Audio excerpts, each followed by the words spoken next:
Okay, I just got an alert that we are going live, and that's awesome. That's Instagram.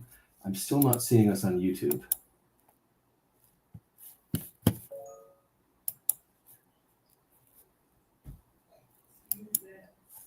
You are live. Why? We're all right. I'm sorry, Melinda. We'll be with you in just a second. I just want to make sure that we can be seen. Oh, here we go. Yeah, we're good.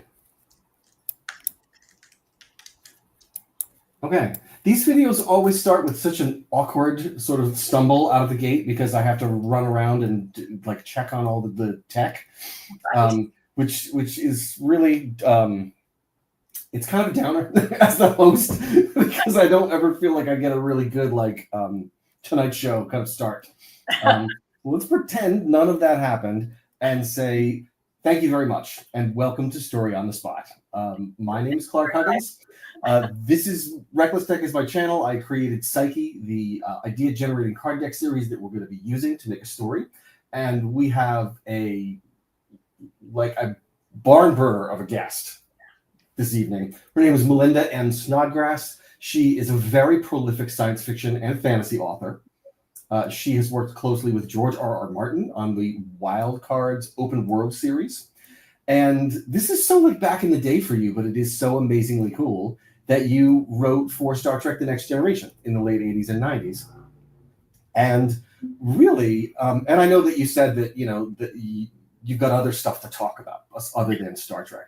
But I think it's incredibly cool that you wrote what is widely considered one of the 10 best, if not one of the 5 best of the entire series, which was in season 2. It was called The Measure of a Man.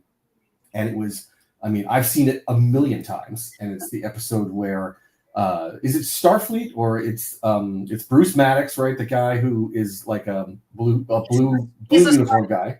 He's a scientist with Starfleet. Okay, and they put Data on trial as to whether or not he is a life form or not. Yes. And are the property of Starfleet Command. Oh, amazing. And so I remember seeing that episode when it came out. I think it was in high school or late high school. And it was like I think the first episode of that show that really was like, whoa, okay, this is like another level up.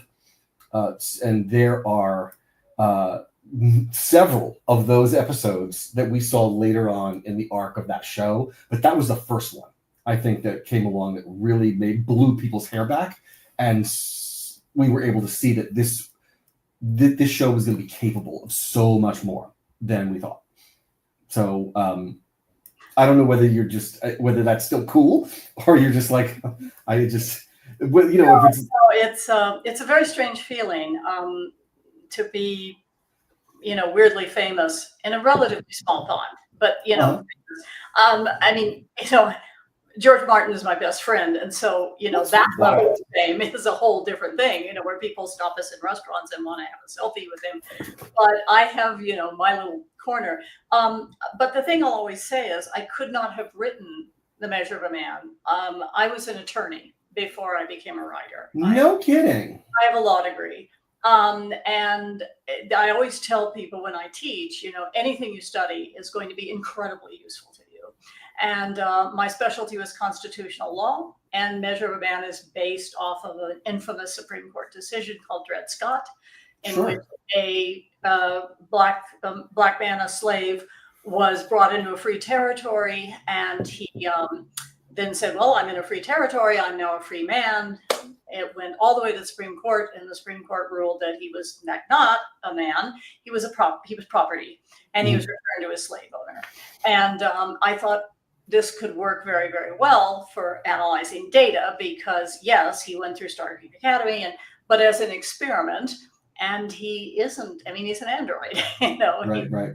So I built a whole courtroom drama. And when you're building story, I mean, I'm a screenwriter as well, but when you're building story and, you take what people can offer. And I had a dear friend who was a Navy pilot who said to me, when we're at sea and we don't have access to a JAG office, a Judge Advocate General, the captain always defends and the first officer always prosecutes.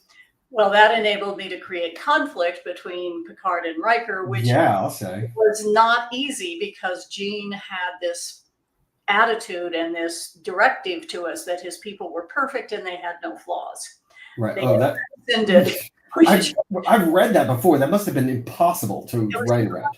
I mean, yeah, because drama, the essence of drama is conflict. And so, the human heart in conflict with itself. You can't, you can't just have people who all love each other and everything's perfect. So we had to generate drama from outside of the characters. But Data was a possible place where we could generate drama within the crew. And that's why I like to write for the character, because I thought he was more interesting because he had an arc, he had a place to go and a way to grow. So amazing. So and then you left that. Like that seems like that could have been considered, a lot of people would consider that like the sort of main event, in the kind of arc of their career. But that, you must have been really young when you were writing that show. I was not actually. Hopefully I look younger than I am, but no, I was not that young. And look, I'll be honest, I'm not telling stories out of school because Star Trek was a very difficult show. For the staff. It was not an easy haul. And I actually had intended to return to New Mexico and go back to writing books because I was burned out on television. But then I got hired on a lawyer show called Reasonable Doubts with Mark Harmon and Marley Maitland. Okay. And it sort of completely removed the bad memories of Star Trek, and I fell in love with writing for television again. I mean, everything I write is very dialogue heavy, even my novels. I was sort of born to be a screenwriter, I think. So, because I like to put people in a situation and let them communicate with each other. I'm not particularly interested in internal dialogue or waving fields of grain.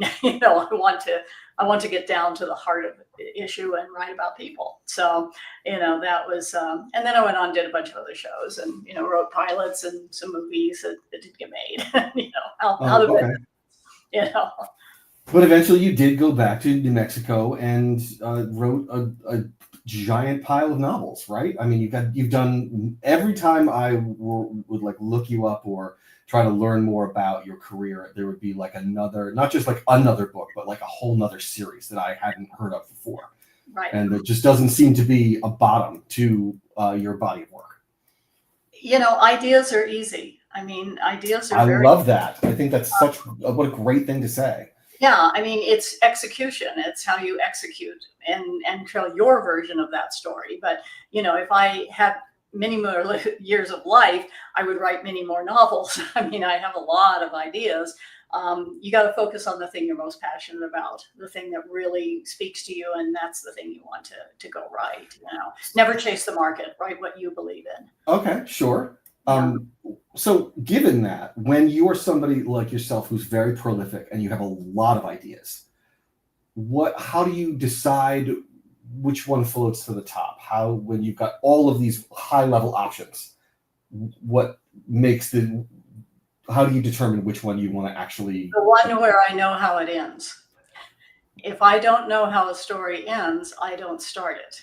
Oh, no way. Yeah, no, if it's not cooked, I mean, I have to know how it ends. And I start by, I see a character in an interesting situation. I want to know more about them. I want to know how they got in that situation. I start to build the world, but then I say, okay, and how does this story end? And if I don't know that, I put it aside. Okay. I mean, one I had always outlined because I was an attorney, and so there. But in Hollywood, I learned this technique called how we break a story, and we always plot backward in television writers' rooms. We figure out, what's the climax, then we figure out what's the end of Act 1, 2, 3, and 4. We figure out what the teaser is, and then we start filling in. Because if you know where you're going, it's very easy to know the scenes that you need to get you to that point. And so, and if people are interested, I have a write-up about it called How I Plot, which is on my blog, on my website. Oh, I'm interested in it for sure. I would definitely be. And I teach. I do a lot of screenwriting classes. I do one called How to Be in a Writer's Room. I give them a spec pilot I've written and say, okay, pretend I've hired you. We're in this writer's room. Now we have to figure out episode 2. and they've all read the pilot before we start the class, and then we figure out what's episode 2. And I teach them how to do this technique of plotting.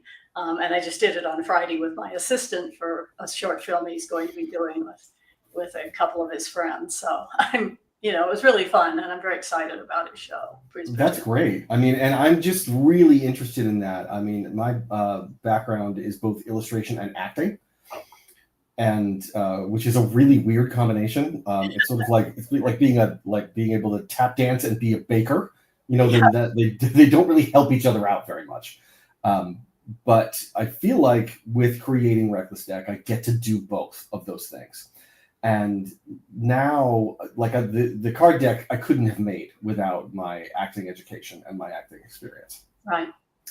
But now I feel like I'm much more interested in story creation and story structure than I am in, being out in front of the camera or on stage. That isn't calling to me as much as I now find it really interesting to get into why stories work and how to, turn the dials up so that they really are cranking.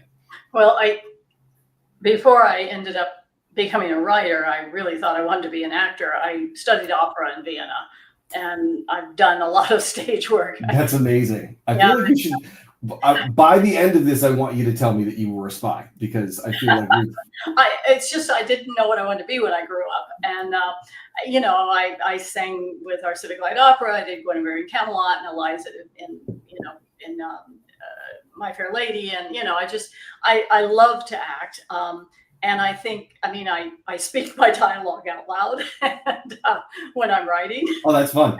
And I live those characters. I crawl inside their skin. I was never lonely during the COVID lockdown because I had this cosmic cheering section, sort of wandering around with me, and I had the horses and the cats and all my characters, so I was good. Right. Yeah, I know. I kind of know what you're saying. Yeah. So, how did you? I forget exactly. We had a really interesting, fast conversation, kind of in the green room before we went live, where you're talking about your friendship with George Martin, and how did that come about? George moved down to New Mexico, and there was this very vibrant writers community here. We were also role-playing gamers. And we invited George into our role-playing group, and then and George is terrible to game with. He will always do something to overturn the board. It's great fun because you never know what George is going to do in a given moment. And then he started running games. He was running a game called Super World for our group, and we were obsessed. We were playing 3 nights a week till 2 and 3. Wow. We were all freelance writers. We didn't have day jobs. Okay. And then as a result, George said to me one morning, we got to find a way to make money off this obsession. And so we created a shared world anthology called Wild Cards that has been going for way more years than I want to admit. And there are 36, 35 books in the series so far. George and I are trying to figure out, next steps with Wild Cards. It's been potential TV show. It's been, a lot of stuff, and there are games based on Wild Cards. And the fun of it is that it's the closest thing to being in a television, in a writer's room and TV, except with novels, because we recruit writers that we think we want to have join us. They have to be good with working with others. They create a character, and then we all get to use each other's characters. So we get to interact with each other and write stories. One person will see their character as this great hero, and somebody else will see them as a terrible, murdering vigilante. Okay. And you get that, you get that tension, and it's just great fun. So we've had a blast doing it. We've worked with some, wonderful writers over the years. Roger Zelazny was one of our writers until we sadly lost him too soon. Got Paul Cornell, who wrote for Doctor Who and is also a comic book writer and a novelist. I was going to say, this sounds a lot like writing for comics, where you have your character, and then he maybe is part of the Avengers, right? So he's off doing, and you're seeing, your character in a particular way, whether it's Iron Man or, Winter Soldier or whatever. And then he's part of this other team where another writer is writing them. And then they end up part of a larger, a giant crossover that grabs everybody for a whole year. and And sends them on this. yeah, and that's what George and I do. I mean, we were doing these in triads, as we called them. George and I would figure out the overarching plot for the 3 books, and then we would tell the writers, here's what the overarching plot is, pitch us stories that will plug into this. And then it's a lot of work for George and I. Sure, but it sounds super cool. It's very cool, and we've had great fun. We've worked with some wonderful writers, and we get to play together. You know, it's like having us. We created the sandbox, and then we invited everybody to come play. The other thing I feel like that's really interesting about what you're saying is, in my little experience of the publishing industry and the screenwriting world, it's very siloed and regimented. Like, you will present your script this way. You need to have 2 scripts, not 1. You need to either work with alone or you need to work with a partner. And if you have a screenwriting partner, you write with them all the time. You're like married to them. And it's like very structured about how you present yourself and what you have to have, and you have to write this way and not that way. And it feels like what you've done is just thrown that completely out of the window. And it made this, you were like, this is the way it's going to go. This is our world, deal with it. Yeah, well, I mean, and we love having the input from other. I mean, everybody brings something to the table. The writers we invite in. I mean, Carrie Vaughn came in, young writer, and the wild thing was she'd been a fan of Wild Cards when she was like 16. Yeah. How long we've been doing this, and then we invited her in because she's a terrific writer, and she walked in and said, shouldn't there be a show like American Hero? Shouldn't there be like a reality show about these superheroes? And we went, what a great idea. So we built a whole thing around, and Carrie brought us that idea. And I mean, the thing that's been unique about Wild Cards is, yes, it's superheroes, but there are 2 things. One is that anybody who dies in Wild Cards stays dead. We don't have we want it, death should have an impact. Okay. And it shouldn't be, sloughed off. And the other thing is, we really delve into politics and art, the arts, music, architecture. I mean, all these different things, so that we're not just talking about, and then good guys fight super bad guys, super villains. I mean, we wanted to broaden it out and see how the world would really look if there were superheroes. And I'm desperate to do a thing about law in the superhero universe. And George keeps going, but you're the only one who could write it because you're the only lawyer. And I'm like, I can help everybody. Let's do a show about the legal profession and crime and punishment in a superhero setting. So. Again, this might be, forgive me if this is a not smart question, but I remember there was a series called Wild Cards that came out in like the late 80s. And there was a character called Tachyon. That was my character. Yeah, so it was that series? That was why it's the same thing? Yes. God help us. The first book got published in 86 or 87. Oh my God, I loved that series. I had no idea it was the same thing, and you guys were still doing that? That's incredible. Yeah. I mean, George is so busy with other stuff, and we've been, and I was on, when we were trying to get it on TV on Hulu, I was in the writer's room. I was an executive producer on that.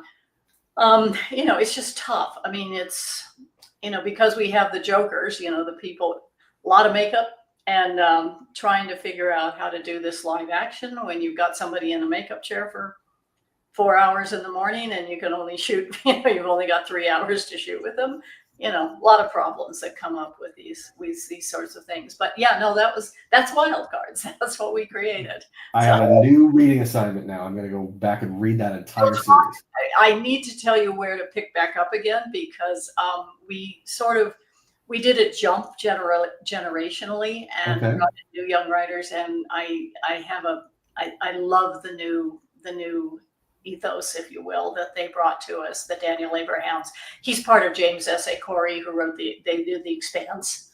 So he was, he came in, Carrie came in, and so we jumped ahead and we said, okay, it's the new generation now, and it was really fun. I can't believe that this is not like the biggest thing in the media right now, that given like how permeated superhero culture is in entertainment, it seems like this would be kind of a no-brainer.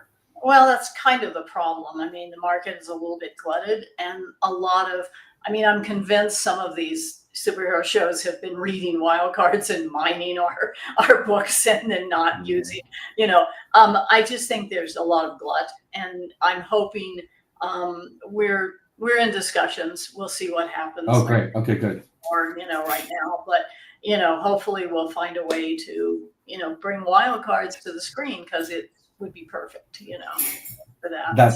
That's amazing. I do want to I want to hold these up and point these out. These are your books that I went and did some literary stalking of you once we met in February at BossCon in Boston, which was you did a panel on screenwriting, and it was about how screenwriters should write or something like that. Or yeah, I know David Gerald was on it with me, who did the Trouble of Tribbles, and we talked about how to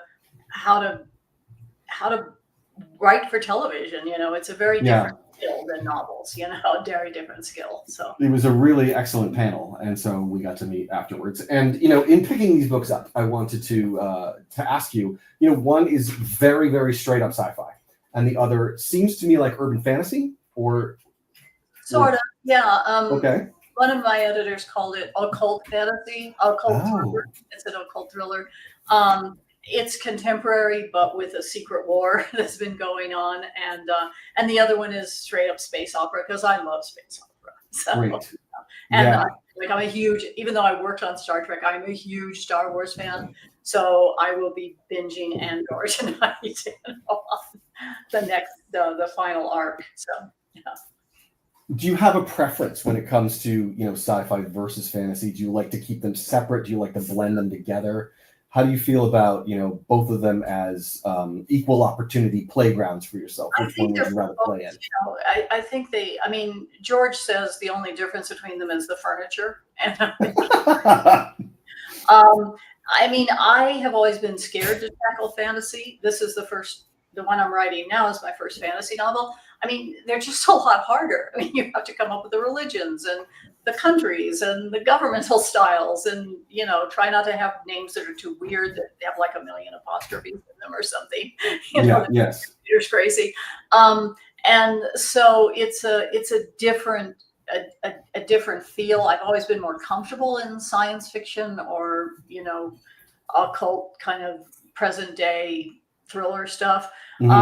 But I have this idea, and my theme is, is redemption possible? And then I really wanted to write this book. It's been cooking for about 2 years. So finally I just said, okay, I've got to do it. So I started it. So is the Carolingian thing much more recent then? It sounds like that is. Actually, no, it's an older series, although I finished the 4th and final Carolingian book just last year. So, and wrapped that series up.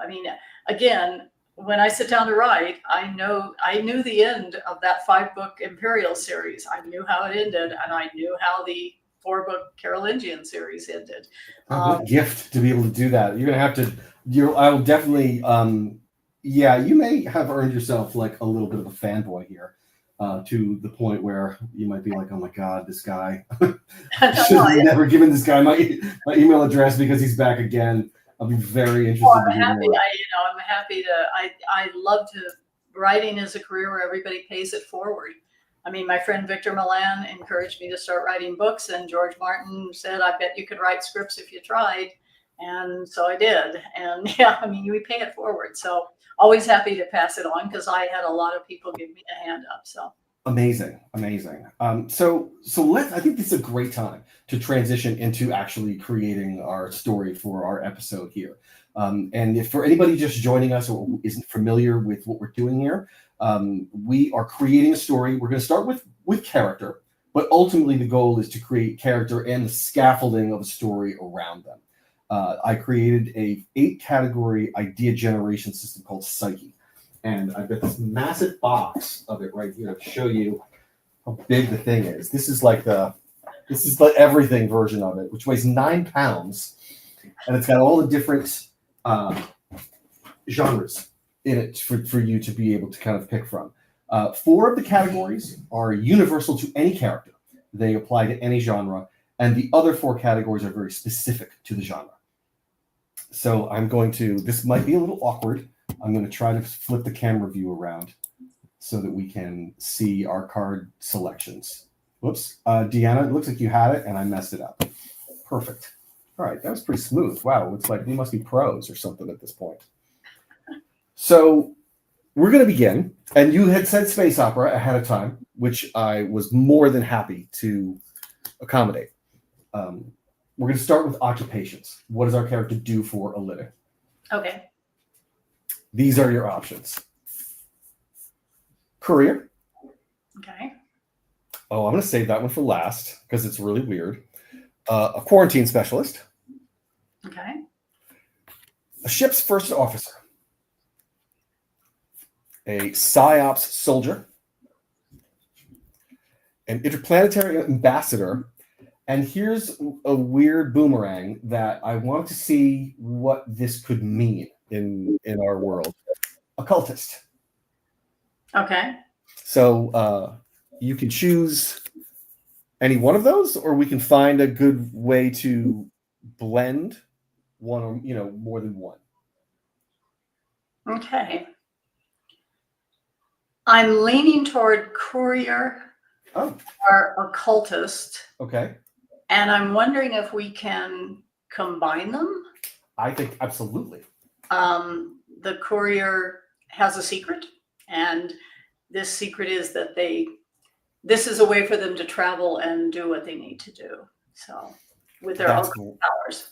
That is fantastic. I'm so glad I put that card in there because I almost left courier out. So next is motivations. What do they want? What is the thing that drives them through the story? Your first option is to measure up to the expectations placed on them by an authority figure or institution. Okay. To uncover a hidden truth. To build a better or more disastrous world. To achieve a sense of safety, or to stop an approaching disaster or cataclysmic event.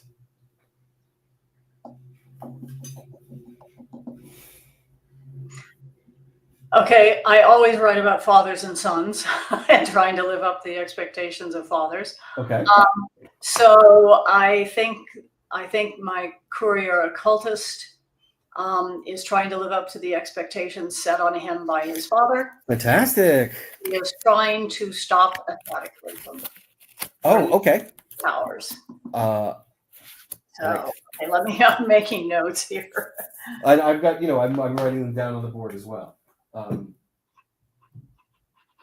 Cataclysm and dad.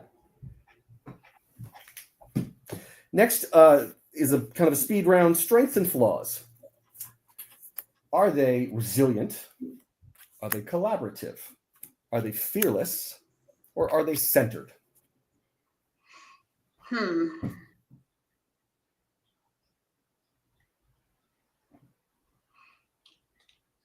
Okay, I assume these are the qualities, not their flaws, because these are strengths, and then flaws comes. I usually focus on flaws first, but okay. Oh, let's do it then. Let's do flaws first. There. Sure. Yeah. Anxious. Contrary. Are they a perfectionist, or are they arrogant? They are anxious, and they hide it under a facade of arrogance. Oh, fantastic. And then while I write that down, I'm going to put your strengths back up here so that we can maybe pair them. You're right.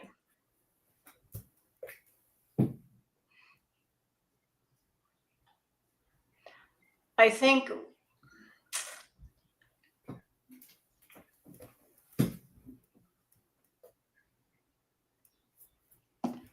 probably resilient. Okay. And I'm only going to give them one because I think they should have more flaws than. Great. I love how quick you are to connect things and blend them. That you're not like, why should I pick one when I can have both and we can just like Voltron it together into something cool. People are complicated. So. This is your given circumstances category. This is belongs to that universal 4 category set that tells you some parameter of their existence. There's some boundary. Sometimes it's good, sometimes it's not good, sometimes it's really value neutral. It just is. Did they lose one or both parents at a young age? Do they require medication to regulate their emotional or mental stability? Do they disassociate or experience depersonalization in high stress situations? And finally, they could be a skilled medic or healer.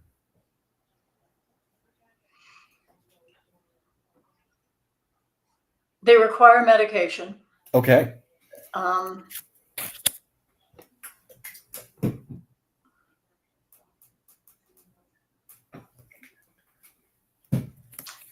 Let me look at these one more time. Sure. Okay. So we have medication. We've chosen that one, which is, I see this taking shape already. It's so cool. So we've got medic or healer, lost one parent. I would imagine one parent, or no, we don't know whether the father figure is alive or not. So mother died. Mother died. Yeah, and father's still alive. Okay.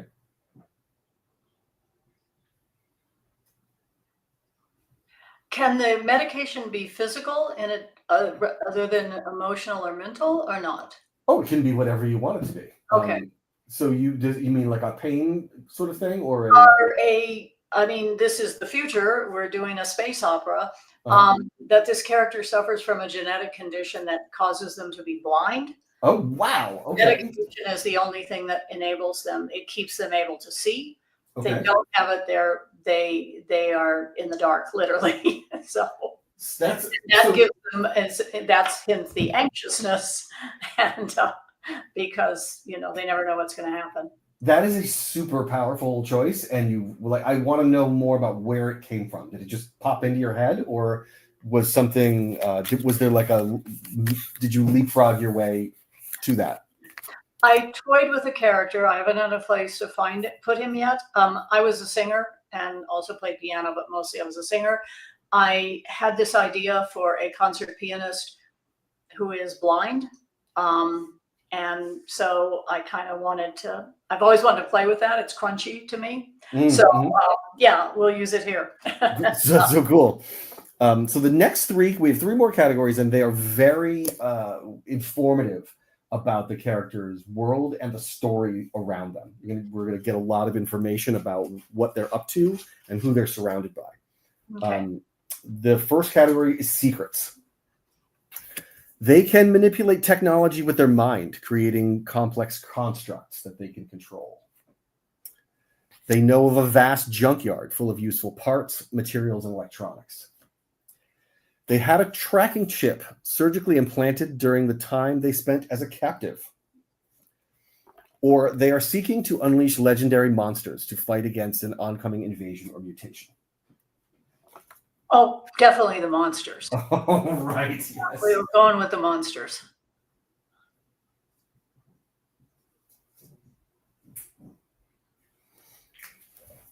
And I'm wondering if Dad put a chip in the courier. Oh, that's interesting. Okay. Yeah. So the tracking is not it's from the captivity of being the child upon which so much has, expectation has been placed. Okay. So would you think that it was willingly received, or do you think it was against his will?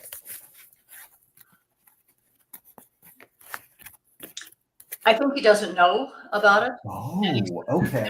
In the course of the story. Excellent. Next is formative event. What thing from the past happened that had a very large impression upon who this person is now? I had too many to choose from. I'm just trying to quickly narrow this down. Was part of a crew of smugglers whose unstable cargo went critical, irradiating them with unknown energy that left each of them changed. For someone who likes to write superheroes. Their ship entered the dense, toxic atmosphere of a gas giant to discover monstrous alien creatures living inside it. Was a member of a landing party to a new world famous for having gone horrendously awry. Saved a robot or android from being dismantled or decommissioned, and now it swears to serve them for life.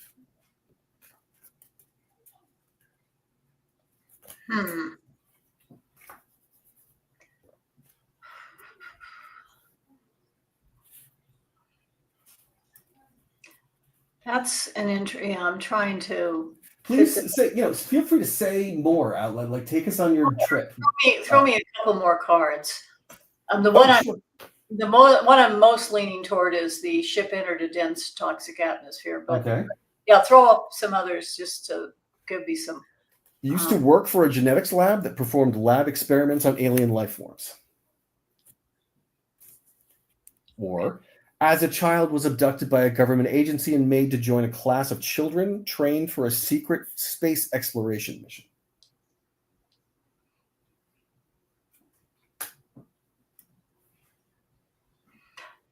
Can we moderate that a little bit? That For sure. Dad is the head of that secret.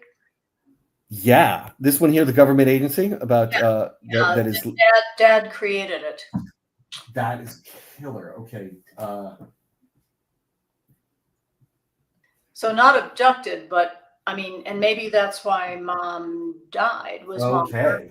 Mom, because she did not want her kid to go into this weird thing. And do you feel like the space exploration, is that a good framework, or do you want to rework that or tweak it at all? I think Dad and Mom discovered the monsters, the monstrous alien creatures. Mm-hmm. Dad then came back, said we have to have a way to fight this. We have to change these children and make them. I mean, maybe that's how the character went blind. But that gave him the occult powers. But through this horrendous, sort of situation in this lab. I like right now that we don't know whether it's all science or if there's like magic, where the science ends and the magic begins. Right. Yeah. It's a question mark in a fun way. Right. Dad stole something from the monstrous aliens. Okay. That implanted in the children. Some children can tolerate it, others couldn't. It either they go mad or it kills them. And our hero, he was able to withstand it, but the side effect was this strange blindness. This blindness, and then he ended up with this tracking chip as well. Yeah, so that Dad could monitor. And being a courier is a way for him to go and be placed in situations. Go from place to place. Yeah, to go from place to place and see if the aliens are, infiltrating other societies. Okay, awesome. It's really too bad you don't have any good ideas. Wow, we are like on fire. So the last category is inciting incident. What has just happened that has changed the status quo? Use their field of study or skill set to find the point of origin of the invasive species. Okay. No, we got. No! A service droid they were working with suddenly starts issuing instructions, telling them they are in immediate danger and must follow its instructions to escape. Mm-hmm. Has found a series of tunnels where a hideous mycelial-like creature has a network of mutated roots and tendrils and is feeding off a group of missing townspeople, because this is from the Lovecraft set. You got a little Lovecraft going here, yeah. Yeah, I was going to say this sounds really Lovecraft from 6 or 7 cards ago. But yeah, that could be something that is like a colony, or it is a settlement of some kind on a distant planet. And this one we may have covered, but then again, maybe we want to double down. Has volunteered to be genetically augmented and enhanced to combat the apocalyptic threat. So maybe there's a further level of augmentation that he is, on the hook for at this point. I think the augmentation's already happened. I think that was the childhood, and that was Okay. blew the family apart. I think that there is a service droid because Okay. he doesn't have his medication, and the Oh, droid is there to help, fill in, and help him if he's gone blind, and to carry the medicine in case, here it's in my core area. I have a little opening in my body. yeah. And they've gone to this planet to deliver, to bring messages or to pick up information. And then they find, half the townspeople are gone or whatever. And the robot's going, please, sir, don't go down there. I think, Good. and people are going, well, you're from, whatever Earth Central, the government central is. We need our help. You're a representative of the government. You're a courier for government information. So let me change the view back since we've done our card selection.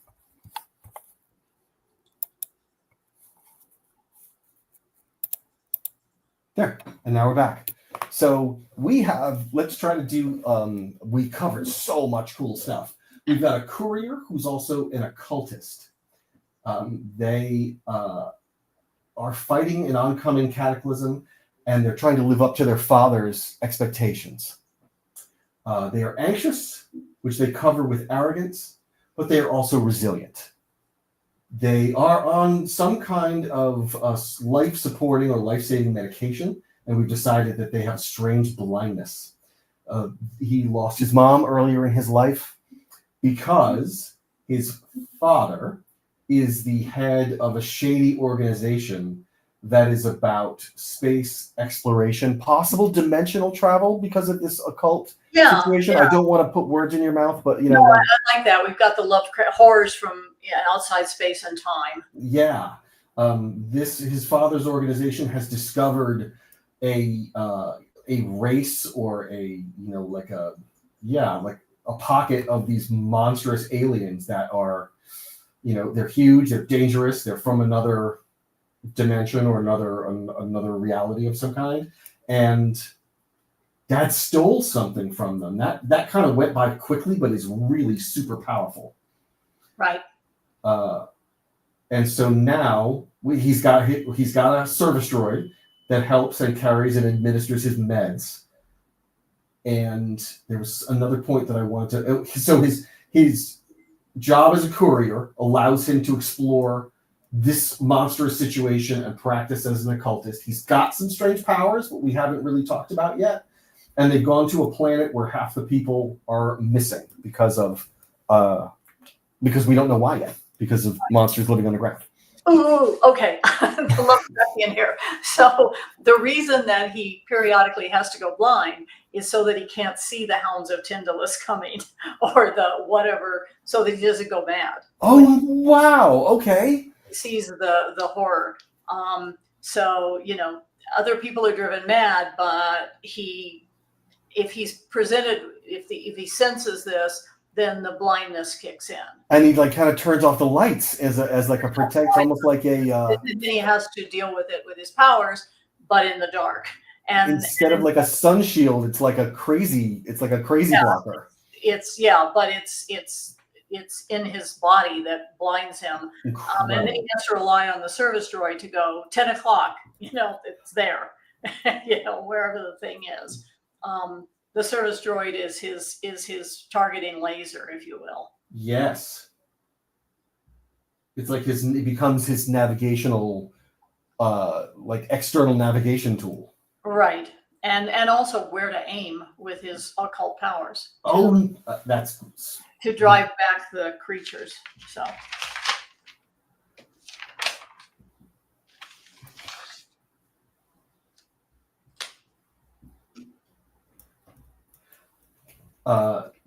So what do you think the larger mission is that he is doing on this planet when he's a courier? We've got this overarching, cataclysmic monster story. He goes to this planet, finds out, all these people are missing.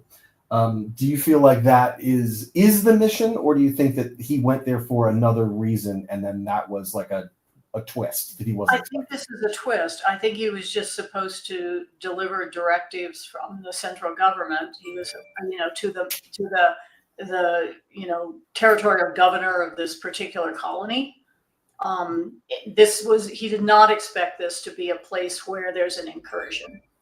Oh, so this was kind of in the realm of the stuff that he does. This was fairly low. This was fairly routine and low stakes. Yeah, this was supposed to be his routine job. Okay. I'm carrying diplomatic documents to the governing body of this colony world, and gets there and finds out that half the colonists are missing. So what was routine becomes a mystery. Yeah. Yeah. What a cool mystery too. Do you think that it suddenly takes on a very like a Wild West or like an old Western, you know what I mean, where he goes to a town and there's like everybody's acting weird, and then he's like, what is up with these people? What is going on? Yeah. Yeah. How helpful do you think they are, or like how hard does he have to work to get the answers from them about what is happening?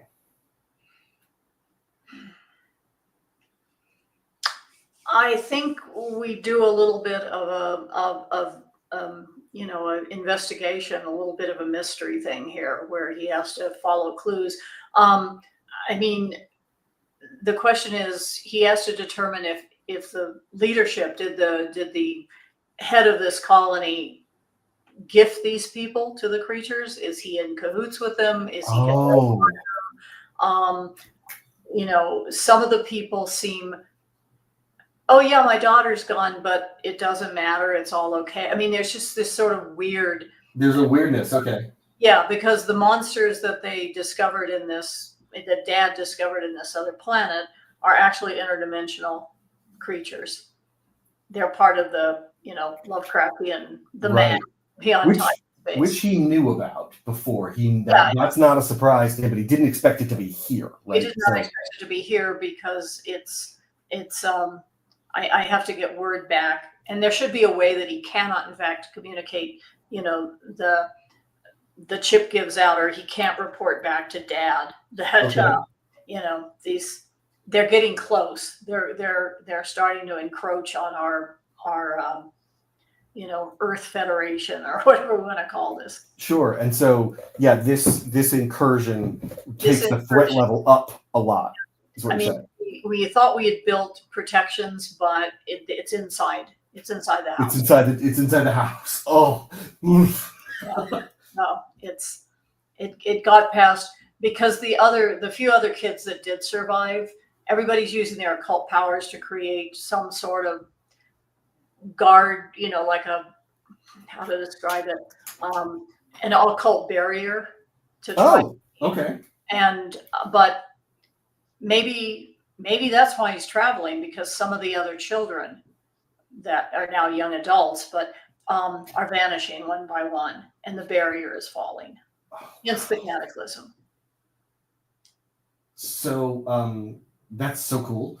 So let me ask you, how much does this mirror your usual process, or like what do we know that you usually would know by now, and what is like missing from what you would normally know by now? What is missing from how I would normally do this is, how does it end? Okay, all right. What's the end of this story? I mean, do we want a thing where it's, strive and fail, and then it's horrific and you lose? It's a horror story, which I'm not fond of. I'm a fan of the happy ending. Okay. I think I also love self-sacrifice.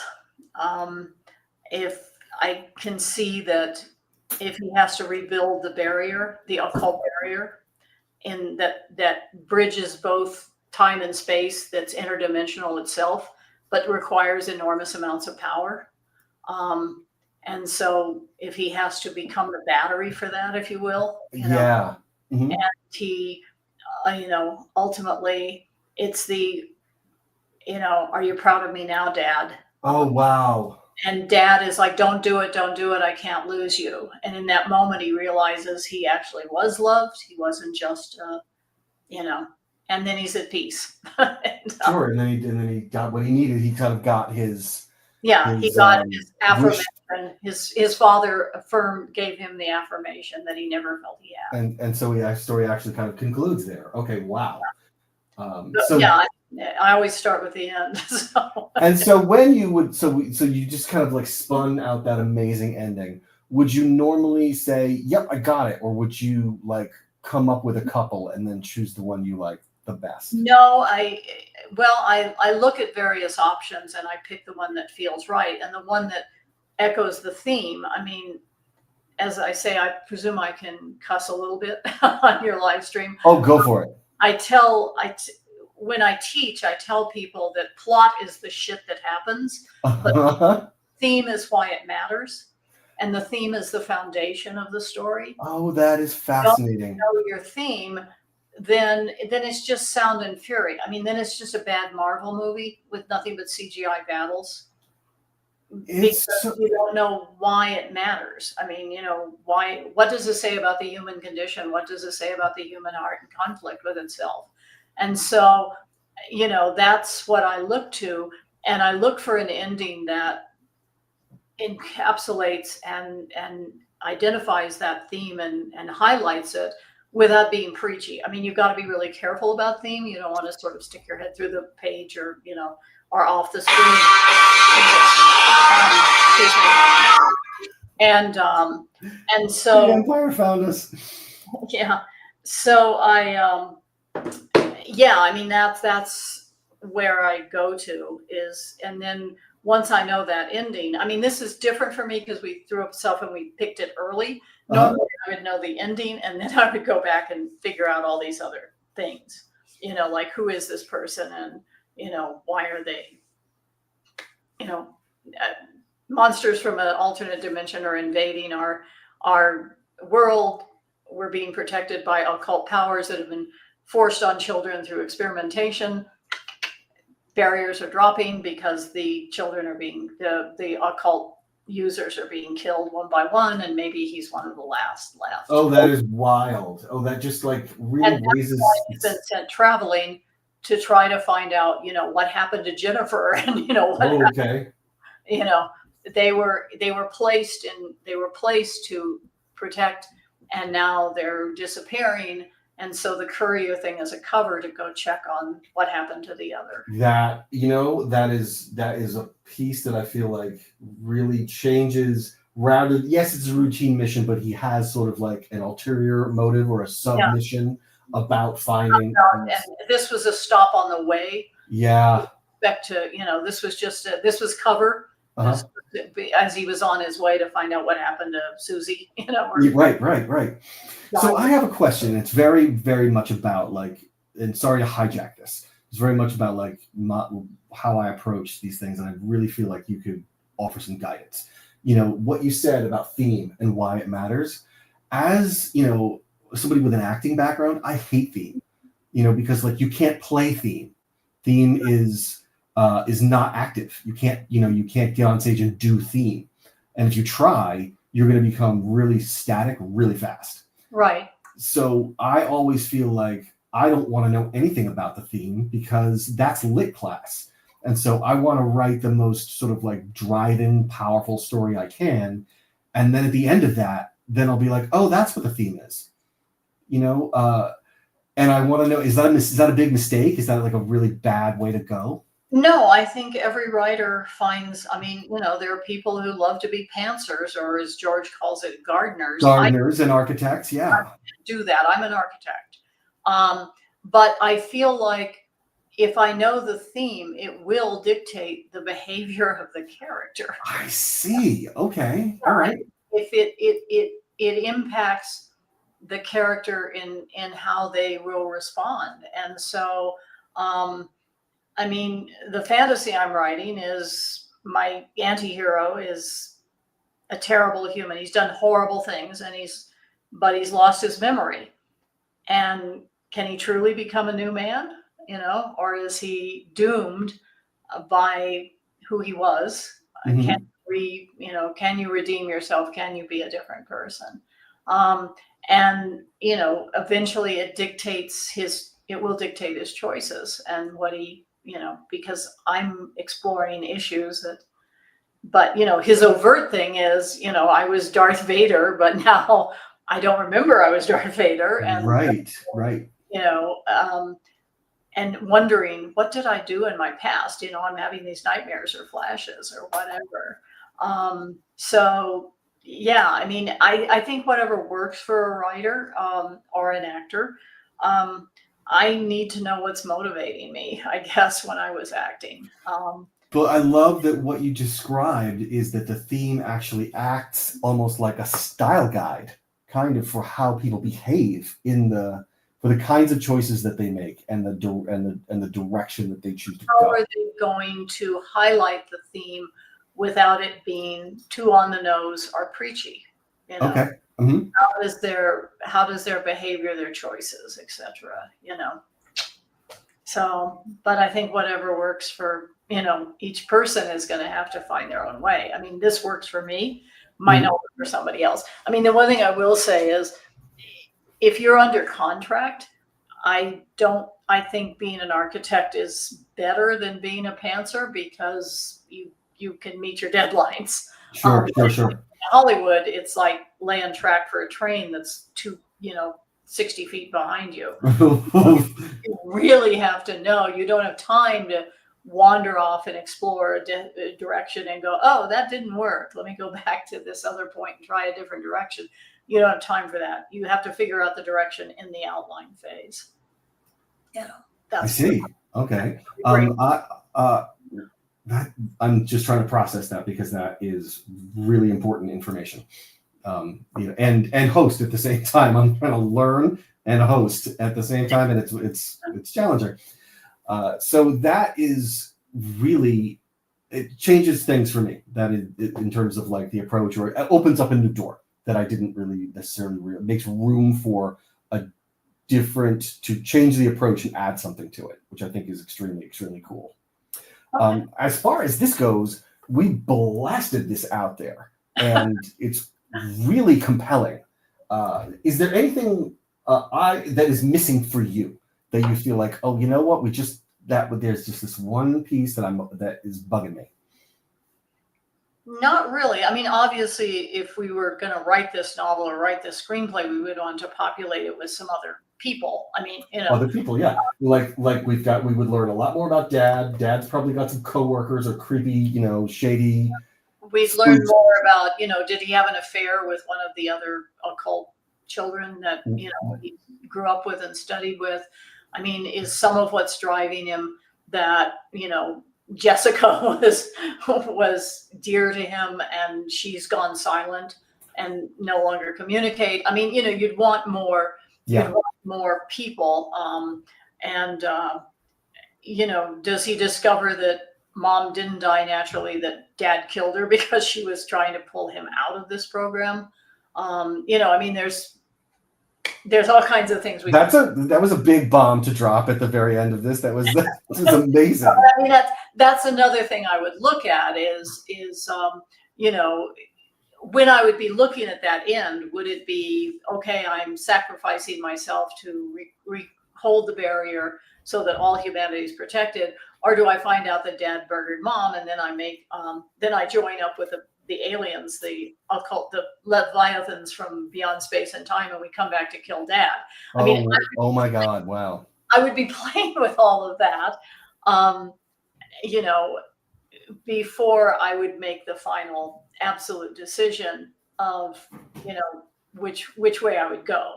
Do I want this to be a story of vengeance, or do I want this to be a story of self-sacrifice and bravery? I mean, and I don't know the answer to that because this isn't something that I'm writing. So Yes, right. The other novel I'm working on is change possible? Can people change? Are they doomed to live up to their biology or the history that's written about them? So That's the Loki novel. And But do you have a release date or like a projected release date for when people will be able to see that? I'm halfway through the fantasy, so it's going for. It usually takes me about a year to write a book, Mhm. write a novel, but this one's going pretty rapidly. I'm hoping I can have it finished by the fall, at the rate I'm going. The other novel I'm only just into. I'm only just started it, so it's got a ways to go yet. And what happens is when I get bored with one, I switch to the other one. I really like it when I can write a novel in the morning and a screenplay in the afternoon, because they're Oh. things, Uh-huh.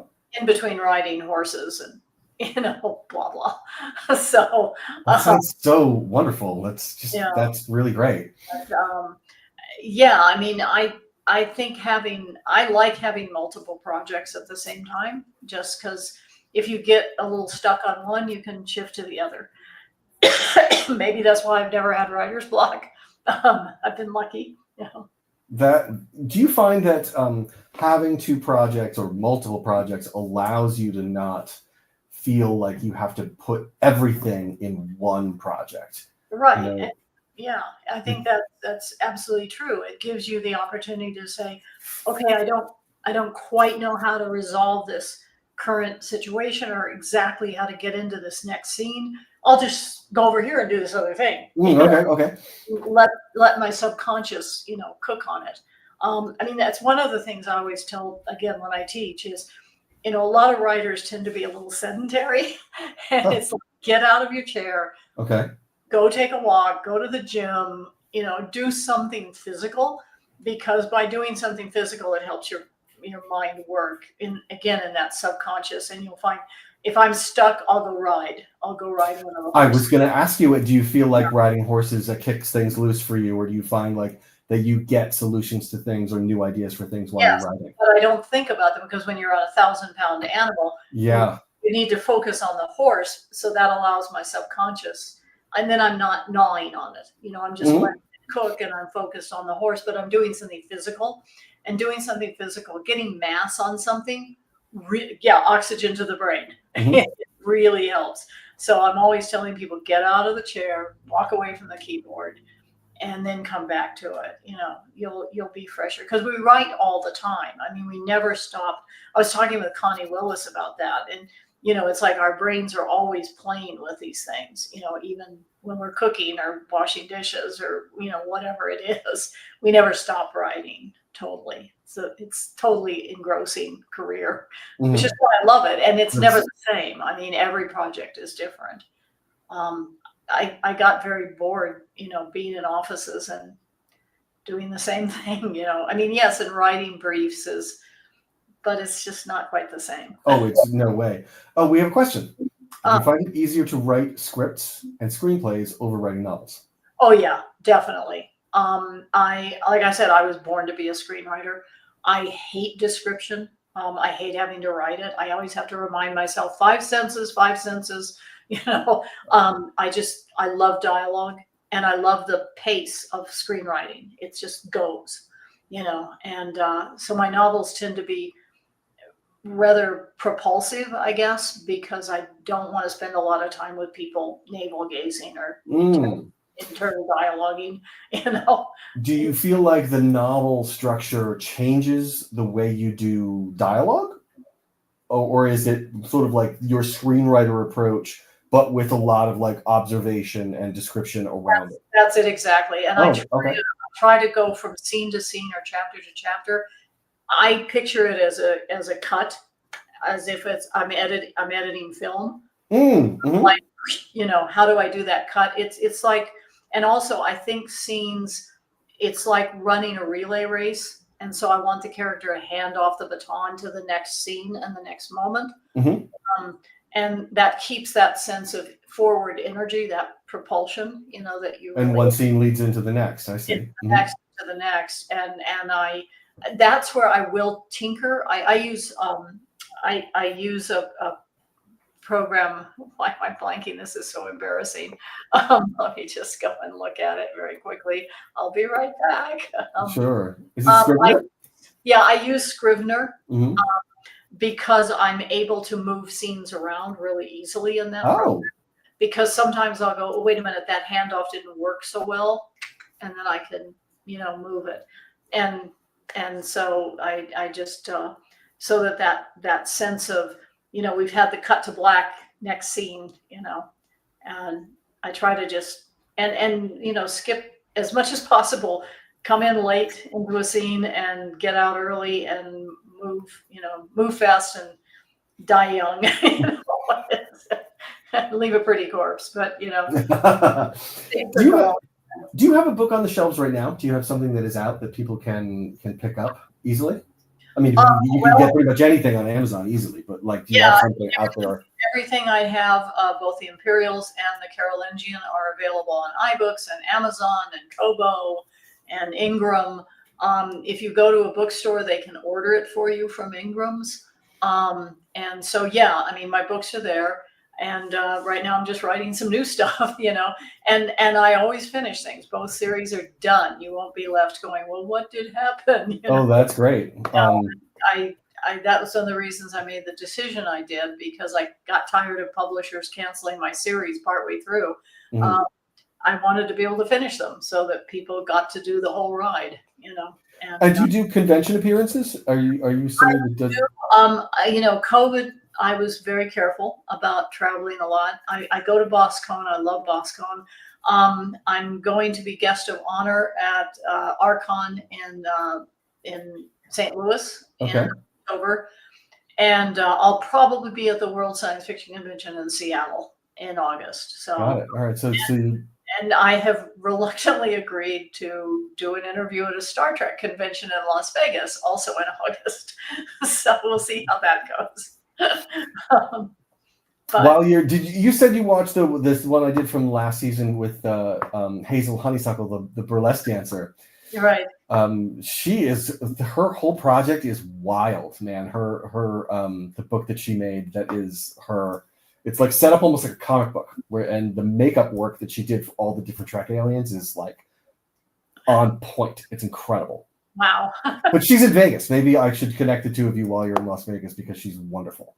Yeah, no, I'm only going to be there. I'm flying in, spending the night, doing the interview the next morning. I'm flying out that afternoon. Oh, I do love Vegas, to be honest, and yeah, I got things to do, so I need to get on. Okay, all right, right on.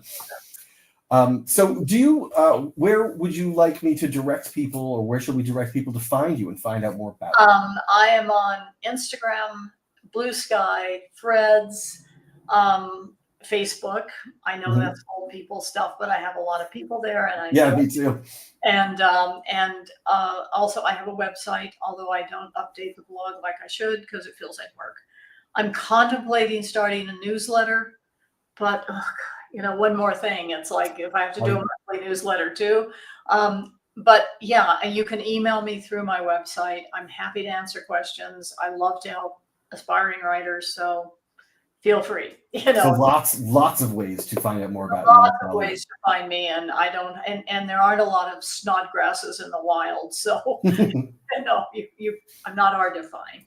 Excellent. But, well, I am really looking forward to following up with you, because I've got questions now. All right, no, we will talk. This was really fun. Thank you. I'm really glad. I had a great time, and yeah. I love your story. And it sounds like your dance card is pretty full, but I think that I decided I wanted to write about my blind occultist, then I have a template here. But thank you. This was really fun. Outstanding. Thanks so much for being with us. And I always forget to say, anybody watching this, please consider like and subscribe, please, because it really matters in terms of guests coming in, looking at this. We'll look at how many followers I have to determine whether this is worth their time or not. So if you want to continue to see amazing guests like Melinda, please subscribe to the channel, and we will keep doing this. Thank you again, Melinda, very much for your time. My pleasure. Thank you. Thank you to you and Deanna, and I appreciate it. And Deanna, she's running the show in the background. And thanks everybody for watching, and we will see you soon.